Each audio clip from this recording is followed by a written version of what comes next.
A more organized aberration came where the English tried to educate Indians the way they want. They said they may be brown of skin, but they must think like us. Their values must be what ours are.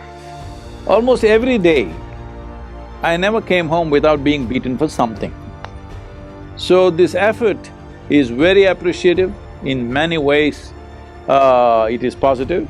Sudden change may make it collapse totally, because first you have to educate the teachers how to be.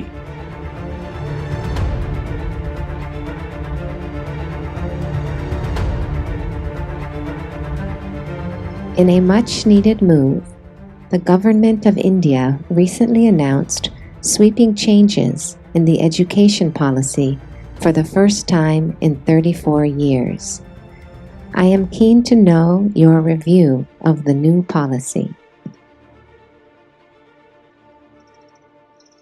Well,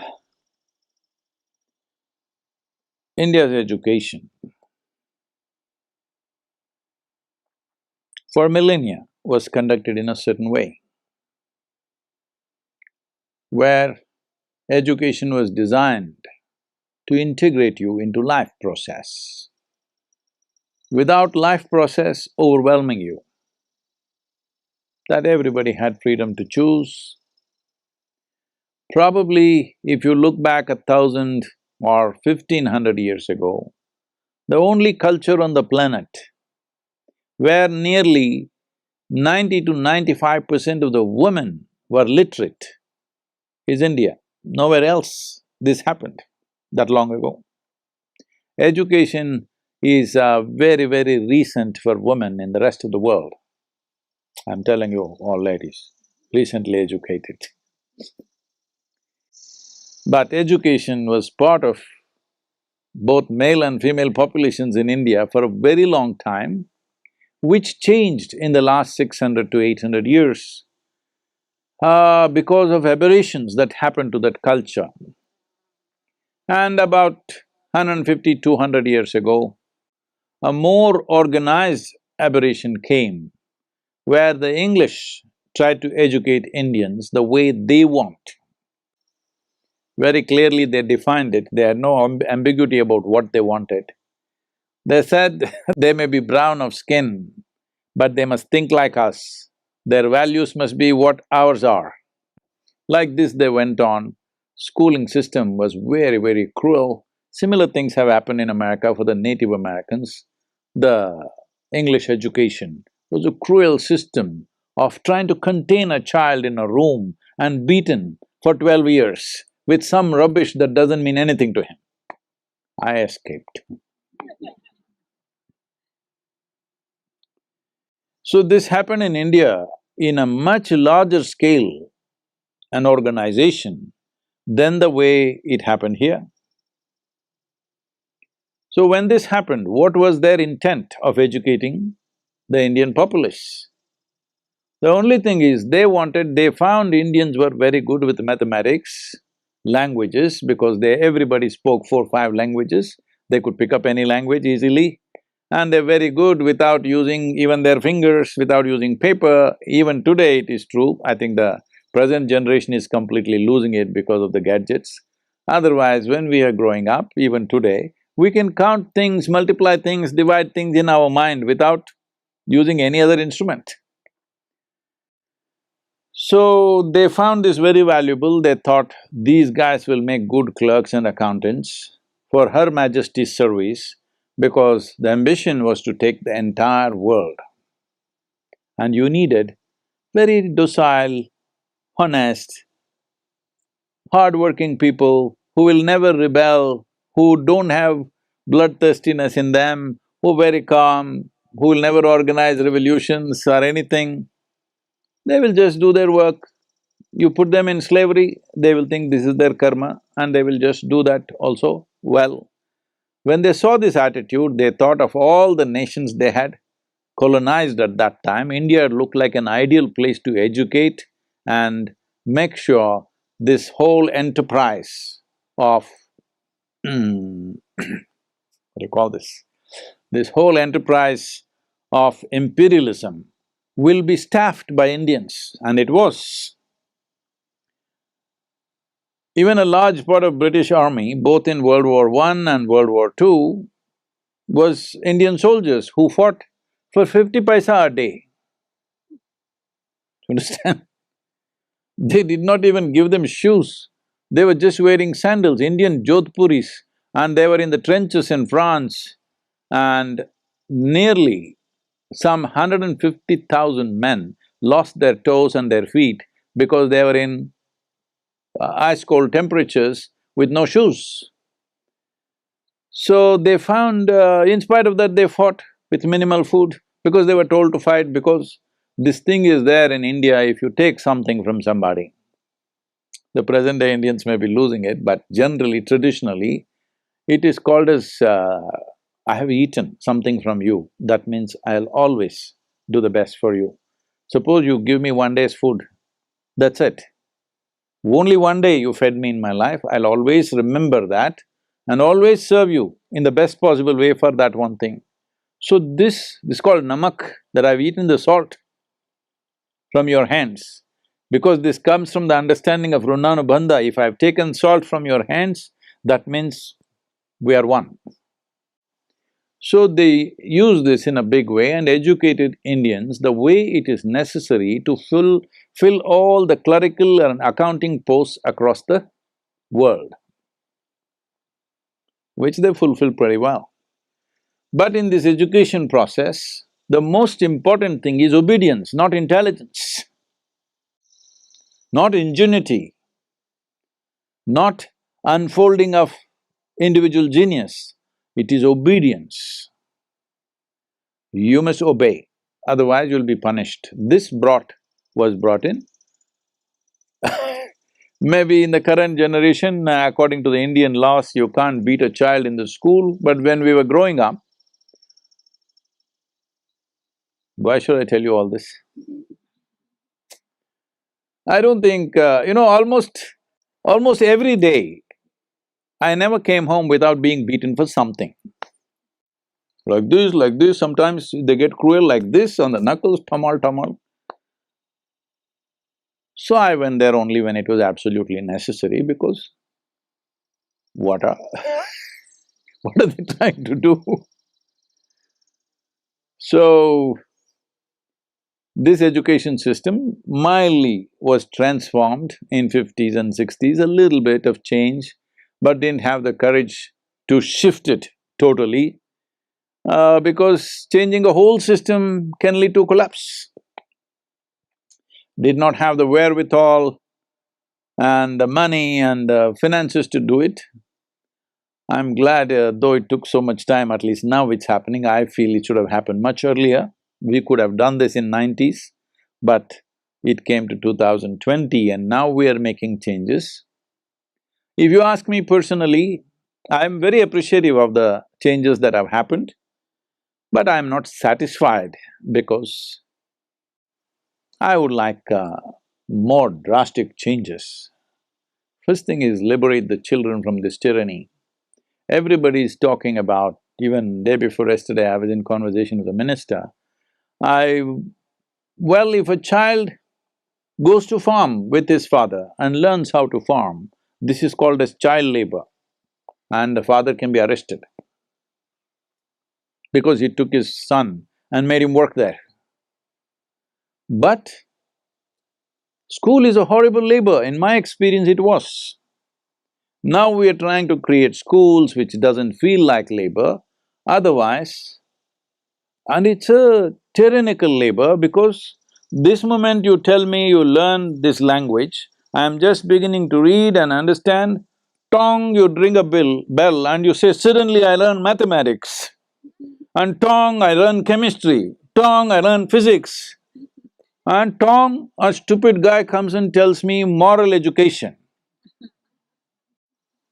Well, this is tyranny of the worst kind. At your whim, you try to change and shift the child's focus from this to that to this. You think this is bloody schooling, this is a bloody factory which doesn't produce anything significant. This is a factory designed to feed other factories.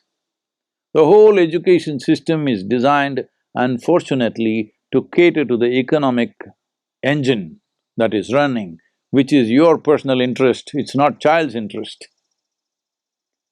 Education should be about blossoming a human being to their fullest. Well, this may sound too idealistic. Are we capable of doing this in the nation? Should we not produce accountants? Should we not produce engineers? Should we not produce medical sciences? Yes, we should. I'm not questioning it. Tell me, at the age of 6 or 7, you are trying to understand how, let us say, how hydrogen and oxygen comes together and becomes water. Tell me, did you really understand or did you just start believing it? So you're propagating a new religion. Nobody understood how 2 parts of hydrogen and 1 part of oxygen became water at the age of 7 or 8. Even now you have not understood, as far as I'm concerned. I have not. So you just start believing it.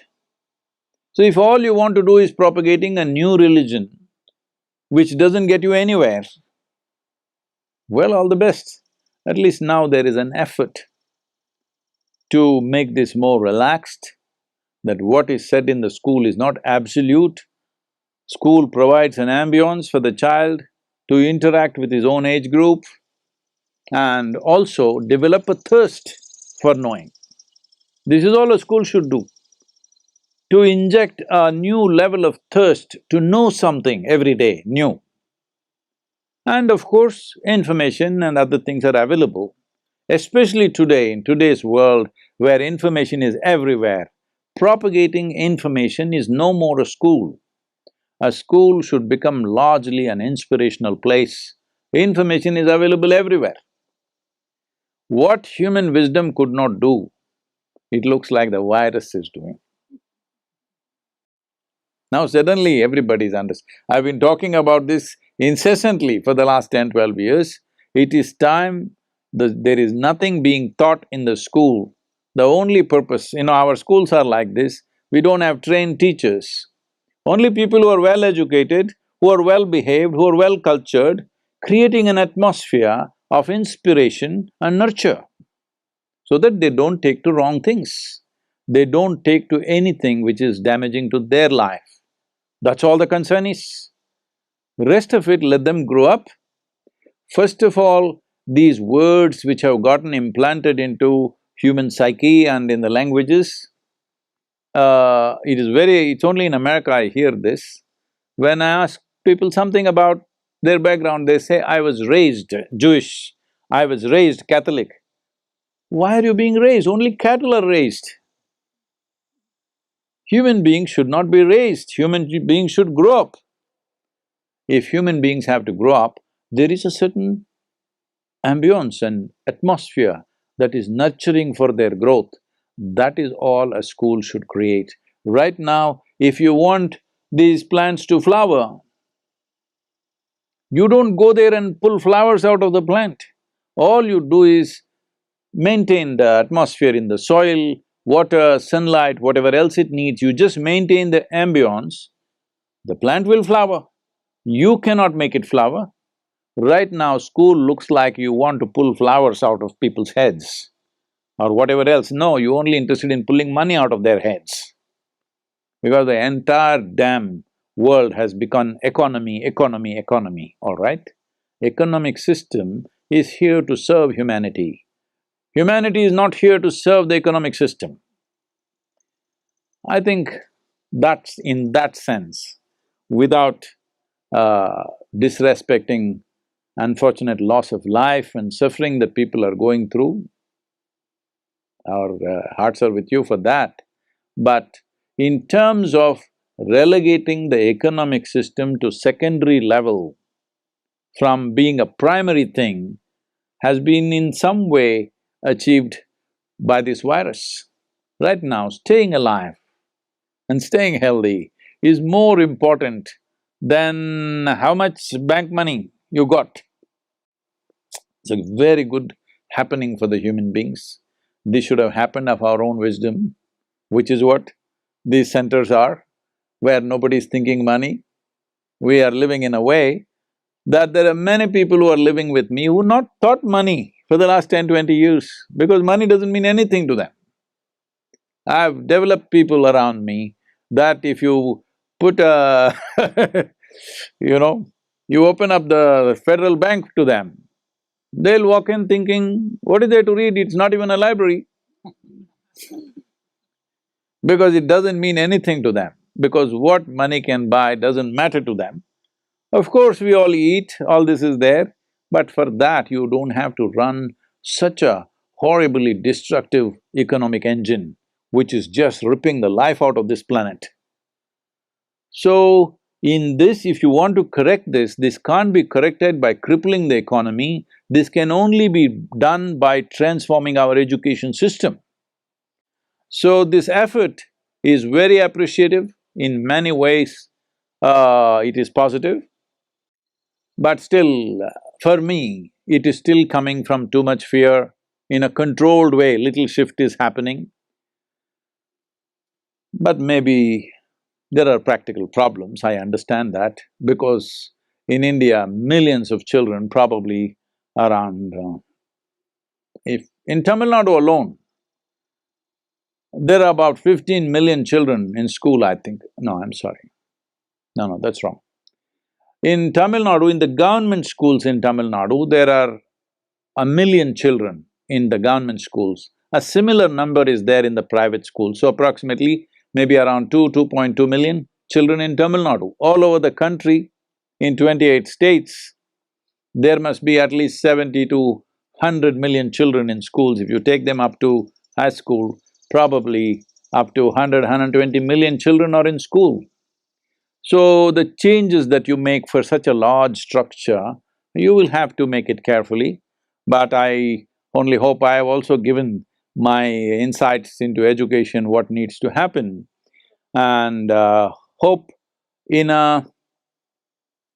in a calibrated manner, more changes will come in the coming years, because to absorb these changes, for many schools to absorb these changes, to create the necessary staff, to create the necessary infrastructure, it may take 2, 3 years before they're able to implement what changes they have made, which are significant.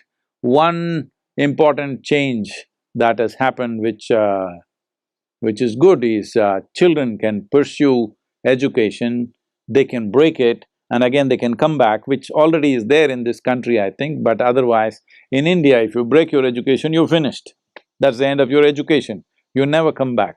So now there are options that you can take a break and again you can come back. You went through little madness for 1 year, so you dropped, but now again you got to your senses, you want to get back to school. That possibility has opened up, which is a great thing. That is a very significant change. A certain number of children are committing suicide, unable to bear the pressure, because in India, if you get 99% in your examination, your parents will ask, where is the other 1%? What happened? What did you do with that 1%? So the pressure of performance, where in the Delhi University, children who got 100% don't get seats for graduation courses, because there are so many people who got 100%. So essentially, the most significant aspect of this change that has happened in education policy is from rote learning to a more creative way of thinking and applying themselves, which is very significant. I think it's a good change. Can we make all these changes effective for all these 100 million children plus instantly? I don't think so, but it'll take time, it's a good move. I would have expected a little more. One thing I wanted from the government, which I've been pitching for, especially for higher education, is release them. Let the private people do whatever they want. Do not control the private schools. Government schools, you decide what to teach, that's up to you. But private schools, release them in such a way. I actually told this to the leaders of the nation. I said, see, I will teach nonsense and I will charge 1 million.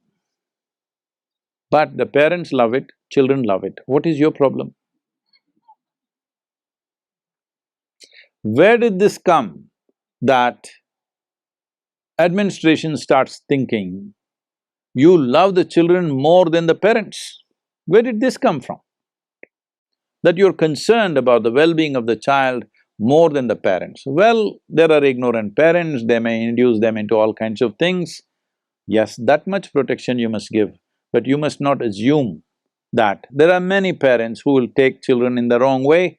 If they're drinking, they'll take them into drinking, if they're drugging, they'll take them into drugging, whatever compulsions they have, they will initiate their children into same compulsions, and there are any number of parents who will enslave their children for their own… This thing, parents are not above board completely. Any number of parents have horribly enslaved their own children. So in that sense, the state has to be active and vigilant about it, that is understood, but still, what I'm saying is easier than done. I'm not trying to say they're wrong. All I'm saying is, we must continue to change. This is not like an absolute change has been done and we've achieved something. We must continue to change. Every few years, more and more relaxation should happen. Education should become a joyful choice, not a compulsive extruder out of which you have to come out in a certain shape. This needs to happen everywhere in the world. In India, it's necessary because it's a massive population.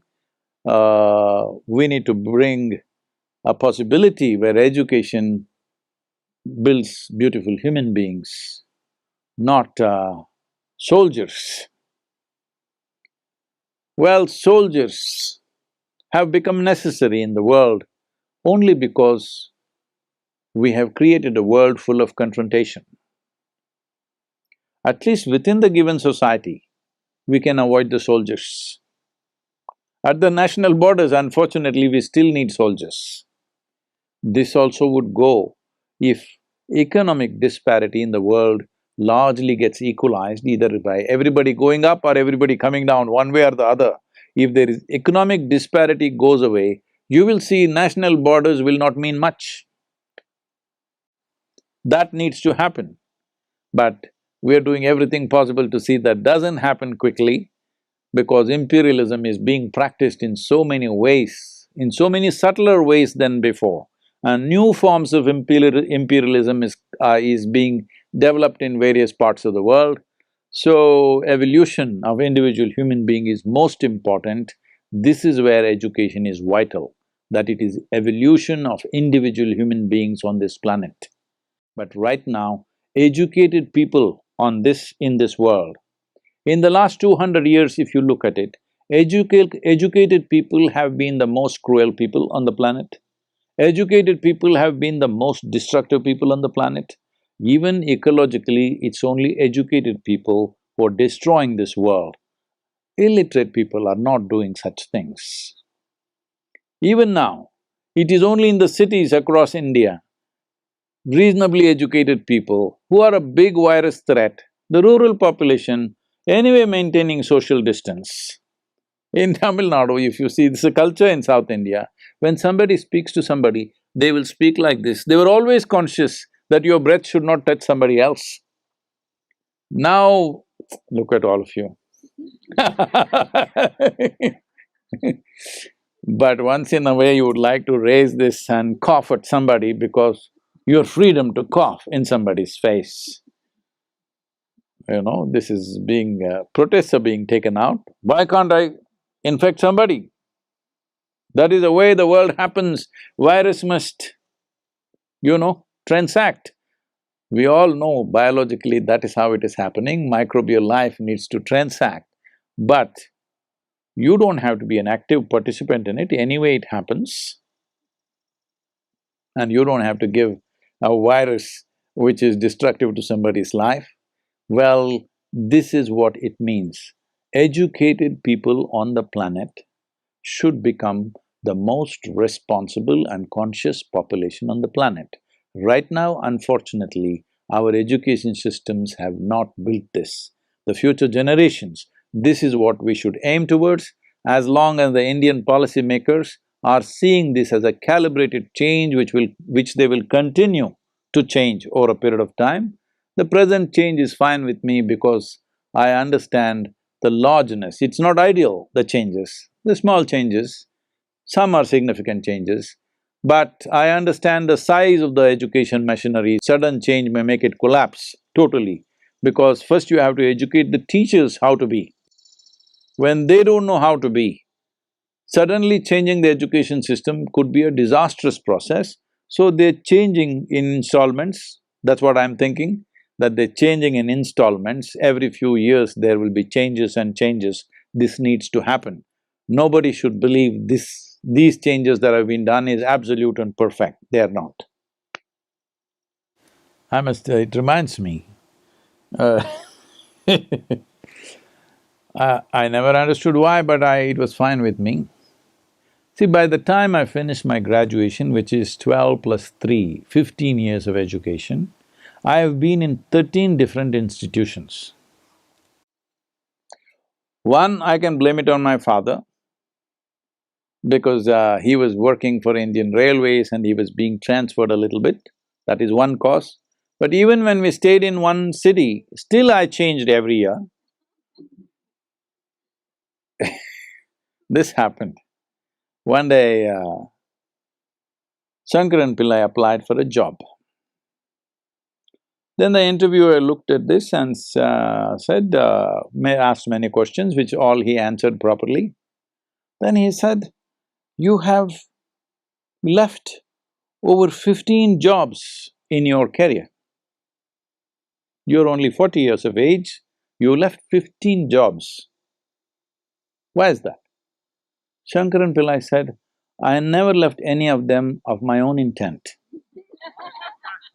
That was so for me also. I never wanted to leave the school for some reason. They put me in another school and another school and another school.